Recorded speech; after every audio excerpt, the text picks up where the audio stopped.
सोचिए एक ऐसा दौर जब तुर्क हमलों के बाद पूरे हिंदुस्तान में एक तरह का खालीपन था और उसी बवंडर से एक ऐसी ताकत का जन्म हुआ जिसने अगले 320 सालों के लिए इस जमीन की तकदीर लिख दी। हम बात कर रहे हैं दिल्ली सल्तनत की। तो चलिए आज इसी कहानी की परतों को खोलते हैं और देखते हैं कि कैसे जंग के खंडहरों पर इस विशाल साम्राज्य की बुनियाद रखी गई। तो आज का हमारा सफर कैसा रहेगा? सबसे पहले हम देखेंगे कि सल्तनत का जन्म कैसे हुआ, फिर बात करेंगे कुतुबुद्दीन ऐबक के पहले कदम की, उसके बाद समझेंगे कि उसकी नींव इतनी कच्ची क्यों थी, और फिर कहानी में आएंगे इल्तुतमिश जो इस सल्तनत के असली निर्माता बने, और आखिर में देखेंगे कि एक मजबूत टिकाऊ साम्राज्य कैसे बनाया गया। साल था 1206।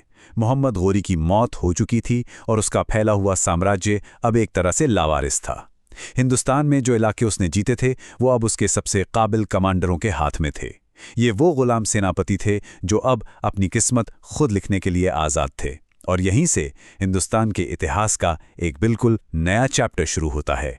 अब देखिए, अगले 300 सालों में दिल्ली पर किसी एक नहीं बल्कि 5 अलग-अलग सल्तनतों ने राज किया। आज हमारी कहानी का फोकस है सबसे पहली सल्तनत पर, जिसे मामलुक सल्तनत या ज्यादातर गुलाम वंश के नाम से जाना जाता है। और ये 320 साल भी एक जैसे नहीं थे। एक तरफ देखिए खिलजी सल्तनत जो सिर्फ 30 साल ही चली, वहीं दूसरी तरफ तुगलक जिन्होंने लगभग 1 सदी यानी 94 सालों तक हुकूमत की। जाहिर है इतने बड़े फर्क का असर उस दौर की स्थिरता और तरक्की पर भी पड़ा होगा।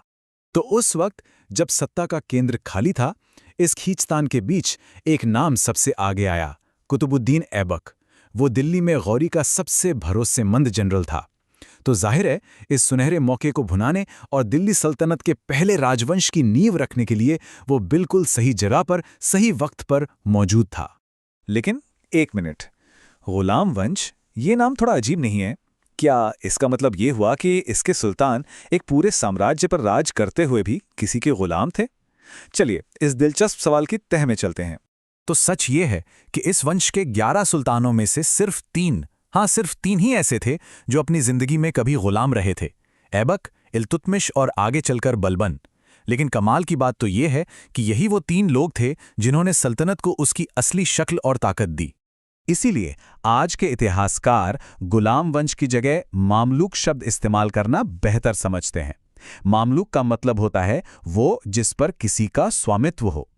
ये शब्द बताता है कि हाँ, वो कभी गुलाम थे पर उन्होंने बादशाहों की तरह आज़ाद होकर हुकूमत की, और ये एक बहुत ज़रूरी फ़र्क है। तो ऐबक ने सल्तनत की बुनियाद तो डाल दी, पर उसकी हुकूमत में एक बड़ी कमज़ोरी साफ दिख रही थी। उसने अपनी राजधानी दिल्ली को नहीं बल्कि लाहौर को बनाया, और तो और उसने कभी सुल्तान का टाइटल भी नहीं लिया। ये एक तरह से इस बात का इशारा था कि उसकी पकड़ अभी पूरी तरह मजबूत नहीं हुई है। ऐबक ने खुद को एक आज़ाद बादशाह के तौर पर पेश ही नहीं किया। वो खुद को गौरी सल्तनत का एक वफादार नुमाइंदा ही मानता रहा।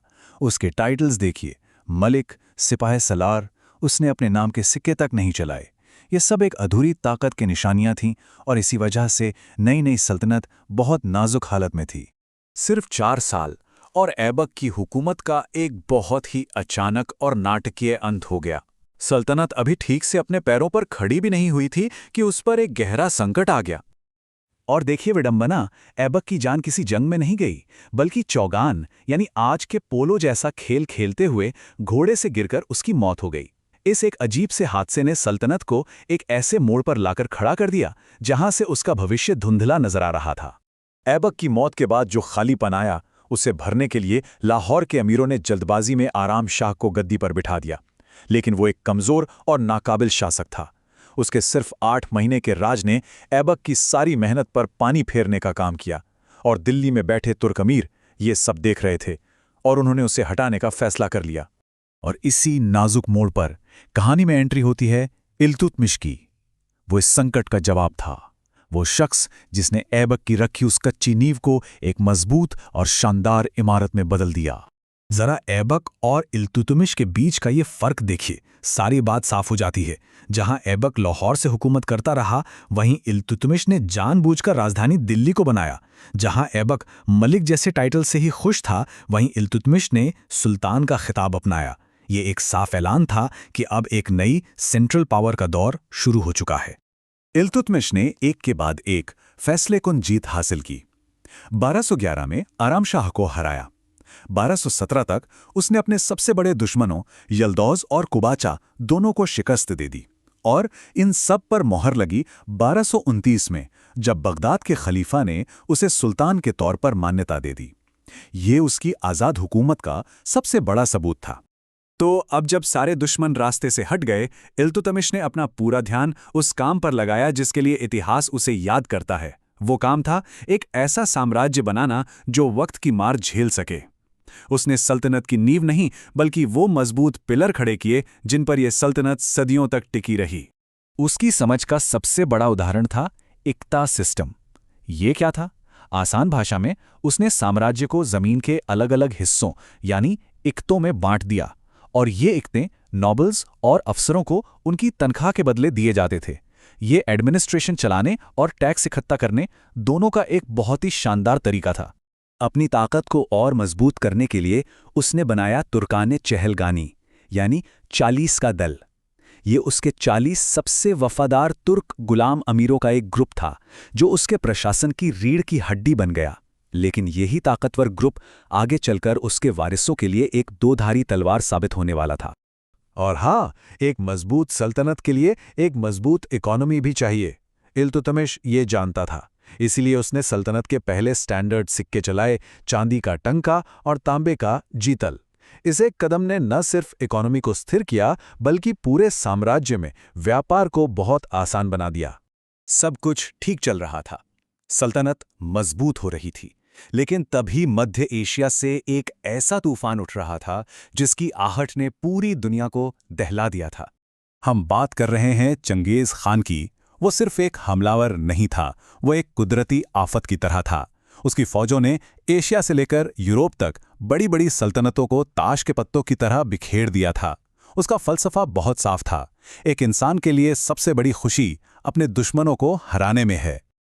और जरा सोचिए, ठीक उसी वक्त ख्वारिज़्म का शहजादा चंगेज खान से अपनी जान बचाकर भागता हुआ दिल्ली पहुंचता है और इल्तुतमिश से पनाह मांगता है। इल्तुतमिश एक दोराहे पर था। शहजादे को पनाह देने का सीधा मतलब था मंगोलों के हमले को दावत देना। उसने बहुत होशियारी से कूटनीति का इस्तेमाल करते हुए शहजादे को मना कर दिया और इस एक फैसले ने उसकी सल्तनत को यकीनी तबाही से बचा लिया। तो इसमें कोई शक नहीं कि दिल्ली सल्तनत को उसकी असली मजबूत पहचान इल्तुतमिश ने ही दी। लेकिन यहाँ एक दिलचस्प सवाल खड़ा होता है, उसकी सबसे बड़ी ताकत यानी वो 40 का दल, क्या आगे चलकर वही सल्तनत की सबसे बड़ी कमजोरी भी बनी? क्या सल्तनत के असली निर्माता ने अनजाने में ही उसके भविष्य में अस्थिरता के बीज भी बो दिए थे? ये एक ऐसा सवाल था जिसका जवाब आने वाले वक्त को देना था।